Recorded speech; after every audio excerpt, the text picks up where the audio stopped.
Hello மக்களே, எப்படி இருக்கீங்க? ஸோ நான் வந்து இப்போ வந்து அயோத்தியிலேருந்து காசி வரைக்கும் போயிட்டுருக்கேன். ஸோ நீங்கள் தொடர்ந்து பார்த்துருப்பீங்க. இப்போ நைட்டு வந்து 11:30 ஆயிடுச்சுங்க. கிட்டத்தட்ட சாப்பிட்றதுக்கு இப்போ தான் தாபாவுக்கே கூப்பிட்டு வந்திருக்காங்க. ஏன்டா இப்படி மப்ளர்லாம் போட்டிருக்கேன்னு பார்க்குறீங்களா? பயங்கர பனி அடிக்குங்க. ஸோ பஸ்ஸு செம ஸ்பீடு. அண்டு இதான் நம்ம வந்து பஸ்ஸு சாப்பிட்டுட்டு அப்படியே வந்து நம்ம கிளம்ப வேண்டியதான். 10:30 சாப்பிட்றதுக்கு நிப்பாட்டுறாங்க. எத்தனை மணிக்கு ஏறணும்னா கிட்டத்தட்ட 8 மணிக்கு ஏறினேன். ஆக்சுவலாக நம்ம ஊர் சைட்லலாம் நார்த் இந்தியன் ஸ்டைலில் வந்து தாபா வந்து ரெடி பண்ணிகிட்ருப்பாங்க. இப்போ நம்ம வந்து ஒரிஜினலாகவே நார்த் இந்தியாவில் தாபாவில் வந்து சாப்பிட போகிறோம். இங்கே பாருங்கள், ஃபுல்லாக வெறும் மண்ணு தான். அங்கங்கே நிறைய தாபா இருக்குங்க, வரிசையாக ஹோட்டல். ஸோ இங்கே வந்து போய் சாப்பிடுவோம். இங்கே பாருங்கள், டீ கப்லாம் வச்சுருக்காங்க. தலைவன் பூண்டுலாம் உரிச்சிட்டு இருக்கான்.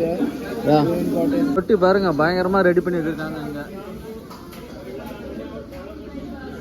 சுட போட்டு தருவாங்க. இங்கே பாருங்கள், சப்ஜிலாம் பாருங்கள் எப்படி மேக் பண்ணி வச்சுருக்காங்க. பன்னீர் அதுன்னு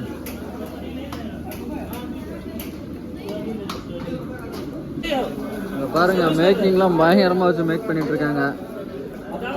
தாபாவில் வந்து ரொட்டி அப்புறம் வந்து பன்னீர் இது வாங்கியிருக்கோம். இங்கே ஆல்சோ வந்து ஆனியன் பிக்கல் எல்லாம் அவங்களே வச்சிடுறாங்க. பையா வந்து ரைஸு சாவல் அண்ட் வந்து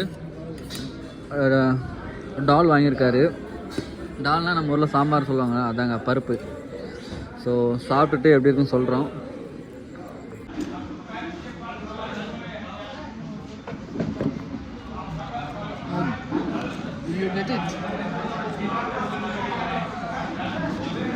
நல்லா இருக்குங்க.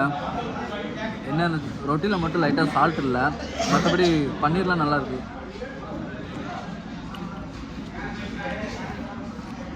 குட். இவங்க சாப்பாடு எல்லா சாப்பாடுலேயும் இந்த ஊறுகாயும் ஆனியன் அப்புறம் சில்லி இந்த மூணுமே வந்து யூஸ் பண்ணுறாங்க. நிஜமாக அதோட சேர்த்து சாப்பிடும்போது டேஸ்ட் வேறு மாதிரி இருக்குது. சூப்பராக இருக்குது.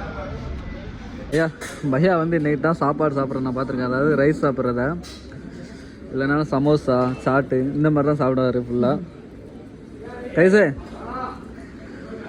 அச்சானா பௌத் அச்சா है. Okay, enjoy. ஓகே, சாப்பிட்டுட்டு பயணத்தை ஸ்டார்ட் பண்ணுவாங்க.